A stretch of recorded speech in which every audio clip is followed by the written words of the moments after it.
ও আমার ভাইয়েরা, বোমা মারে ইসরায়েল আর আমেরিকা মিলে ইরানে করে হামলা। ওদের বিমান হামলা চলে ইরানে, আর ইরান মিসাইল হামলা করে। সেইটা যে পড়ে ইসরায়েলে দু একটা মেরেছে। কোথায়? ওমানে, আবুধাবিতে, সৌদি আরবে, কুয়েতে, কাতারে। এই দেশগুলোর মধ্যে পড়লো মিসাইল, আর নগর পাড়ার পাম্প বন্ধ হয়ে গেছে। ঠিক না ভাই? ঠিক। মিসাইল পড়েছে ইরান, ইরাক, কুয়েত, কাতার, আবুধাবি, আর পাম্প বন্ধ হয় আপনাদের নপাড়া।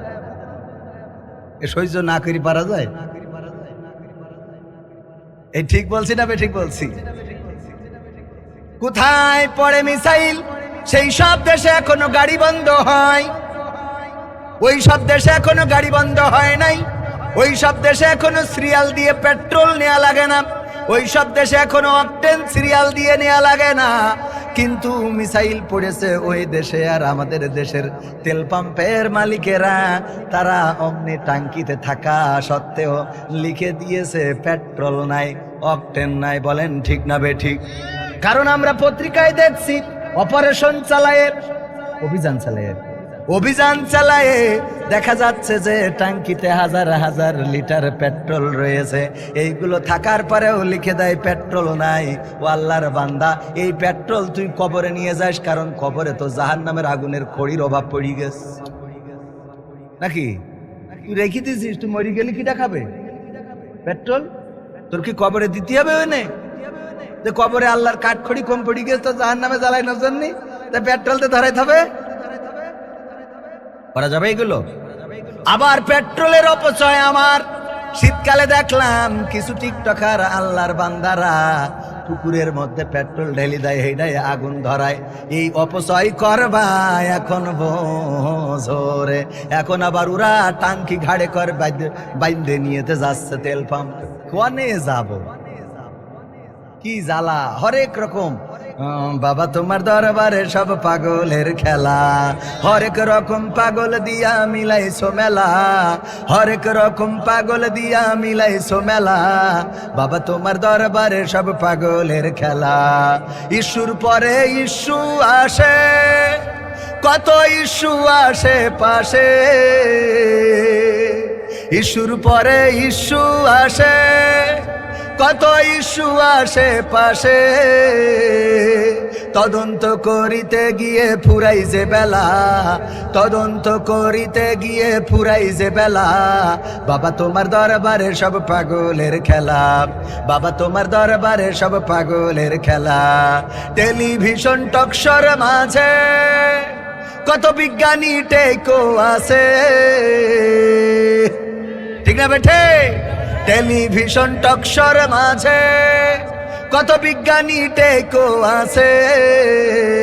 আসলেতে ওরাই হলো শয়তানের চেলা, আসলেতে ওরাই হলো শয়তানের চেলা। বাবা তোমার দরবারে সব পাগলের খেলা, বাবা তোমার দরবারে সব পাগলের খেলা। ঠিক না বে ঠিক? অনেক কথাই তো কইতে মন চাই, বলবো ইনশাল্লাহ, শুনবেন? অনেক কথা মনের মধ্যে জমে আছে, আল্লাহ চাই তো বলে যাবো ইনশাল্লাহ। গরম যতই পড়ুক আমি যাচ্ছি না। আমার যুবকেরা, যাওয়া যাবে না। এই মাহফিলটা হতে পারে নাজাতের ওছিলা। আমাদের জীবন বেঁচে আছি এটা সত্য, কিন্তু মারাও যাব সেটাও। এবং কে কবে কখন কোন সময় চলে যাব এটা কেউ বলতে পারি? জীবন মৃত্যুর মালিক কে? আল্লাহ রাব্বুল আলামিন। হার্টের ডাক্তার, হার্টের চিকিৎসা করতেছেন, তিনি হার্ট অ্যাটাক করে মারা গেছেন। দেখেছেন না পত্রিকায়? হার্টের ডাক্তার হার্টের চিকিৎসা করতে করতে নিজে স্ট্রোক করে চলে গেছে, অ্যাটাক করে চলে গেছে। আরে এই তো দুনিয়া। ডাক্তারও মারা যায়, ডাক্তারও কি মারা যায়। এত লোক মাইনছে এসে কয় অমুক ডাক্তার সাথে সাথে আইলো বলে আমি বেঁচে গেছি। ওই ডাক্তার দেখা যায় দুদিন পরে পটল তুলে বসে গেছে।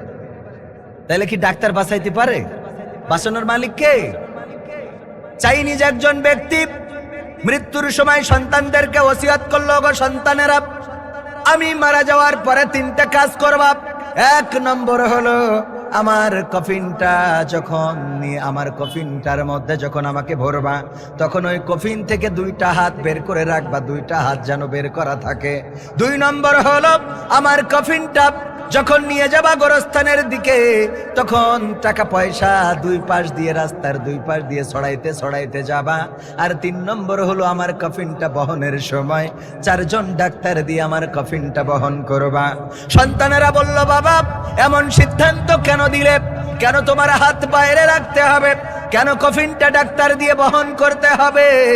কেন তোমার রাস্তায় আবার অর্থ সম্পদগুলো ছড়ানো লাগবে? ওই লোকটি বলল, দেখো আমার সন্তানেরা এই বার্ধক্যে উপনীত হওয়ার পরে আমার যে জ্ঞান হয়েছে, সেই জ্ঞানটা দিয়ে আমি একটু শিক্ষা দিয়ে যেতে চাই। আমার মৃত্যুর পরে যেন এই জাতি শিখে নেয়। কি শিখে নিবে?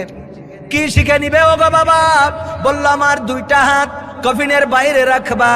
আমি দুনিয়ার মানুষকে দেখাতে চাই এই 2 হাত দিয়ে কত উপার্জন করেছি, কত টাকা পয়সা কামাই করেছি, কত অর্থ রোজগার করেছি, আমার কত ব্যাংক ব্যালেন্স, কত বিল্ডিং, কত জমি জায়গা, সব রেখে শূন্য হাতে চলে যায়। এই হাতের মধ্যে কিছু নাই, কিছুই নিয়ে যেতে পারলাম না। না টাকা নিলাম, না সোনাদানা গয়না গাটি নিলাম, না আমার ঘর বাড়ি নিলাম, না আমি কোনো দলিল দস্তাবেজ নিলাম। আমি চলে যাচ্ছি শূন্য হাতে।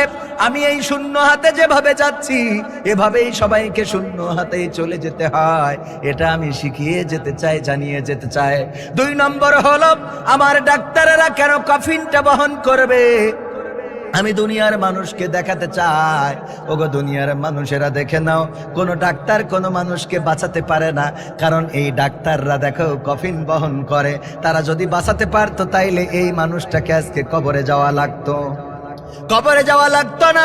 আর অর্থ সম্পদ আমার যাওয়ার রাস্তায় ছড়াবা। এই জন্যে আমি দেখাতে চাই এই অর্থ সম্পদগুলো মৃত্যুর পরে আমার জন্য নিরর্থক। এই অর্থ আমার কোনো কাজে লাগলো না, কোনো উপকারে আসলো না। এই জমিনে ছড়ানো থাকে, ছিটানো থাকে, কিন্তু সেটা খুঁটে পকেটে ভরার কোনো সুযোগ আমার আর। কথা কয় না? কত সুন্দর শিক্ষা! এই শিক্ষা। আর আমাদের দেশের লোকের বুদ্ধি বেশি, তো এরা আবার অন্য বুদ্ধি করে। এরা বুদ্ধি করে কি বলছে, বাবা মারা যাওয়ার সময় আমার পুরাতন গোরস্থান থেকে কাফনের কাপড় খুলে এনে আমার দাফন কাফনটা করে দিবা। সন্তান বলতেছে, বাবা এই কাজ কেন করবো? আমাদের কি টাকার অভাব নাকি? আমরা নোয়াপাড়ায় যেয়ে সবচেয়ে দামি কাফনের কাপড় কিনবো। সবাই তো কেনে সাদা, আমরা প্রয়োজনে কালারওয়ালা কিনবো। না বাবা, ওটা করা যাবে না। পুরাতন গোরস্থানের পুরাতন কাফনের কাপড় দিয়ে আমার দাফন করবা। এটা একটু বুদ্ধি করে আমি করতেছি। বলল, বুদ্ধিটা কি বাবা?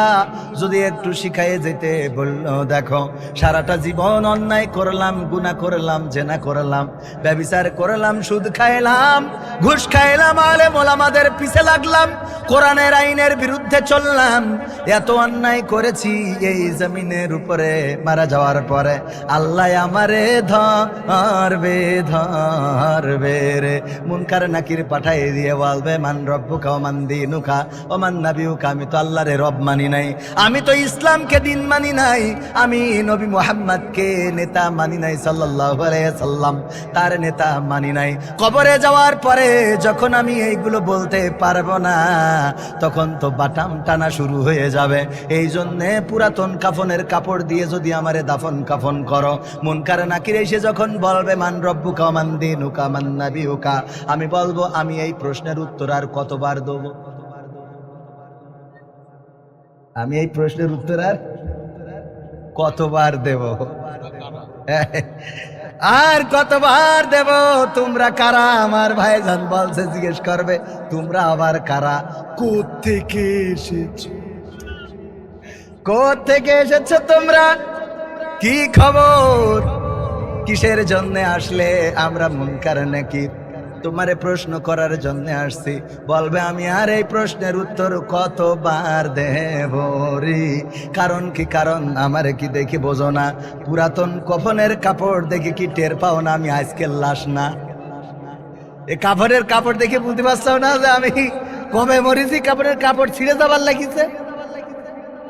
এই হলো আমাদের দেশের এরকম একটা ঘটনা, বুখারীর হাদিসেও আছে, শোনাবো আপনাদের। আল্লাহর নবী বলছেন, বনি ইসরাইলদের একজন ব্যক্তি মারা যাওয়ার সময় সন্তানদের বলল, আমার মৃত্যুর পরে আমার লাশটা পোড়াবা, তারপরে ছাই বানাবা, তারপরে এটা উড়াইয়ে দিবা। কোন কোন বর্ণনায় এসেছে বনি ইসরাইলদের ওই ব্যক্তি বলেছিল আমার লাশটা ছাই বানানোর পরে অর্ধেক পানিতে ভাসাবা আর অর্ধেক বিকট ঝড়ের দিনে উড়াইয়ে দিবা। যখন এই কথা বলল সন্তানেরা বলল আরে এমন কাজ কেন করবো গো বাবা, এমন কাজ কেন করব? বললো এটা করবা, এটা আমার ওসিয়ত, এটা তোমরা আমার মৃত্যুর পরে করবা, আল্লাহ যেন আমারে না ধরতে পারে তাই করবা। এই জন্য সন্তানরা ওসিয়তটা পালন করলো। একজন ব্যক্তি যদি মারা যায়, একজন মুসলমান ব্যক্তি যদি মারা যায়, তার পরিবারের প্রতি 4টা হক রেখে যায়। কয়টা? সবাই বলেন কয়টা? আরো জোরে কয়টা? অনেক বিষয় আমরা জানি না। উজুর ফরজ কয়টা? আঙুল দেখাই দিলাম কয়টা? গোসলের ফরজ কয়টা? 3টা। 2-1জন ভুল বলেছে রে। আমি মাঝে মাঝে প্রশ্ন করি, আমার একজন বলছে গোসলের ফরজ হইল 2টা। আমি বললাম কি বলছে? গোসলের আগে উজু করা আর উঠে আসার সময় আর একবার উজু করা। বললাম যাক, তা ভালো, উজু করা তার বাদ দেননি। এরকম আছে না নাই?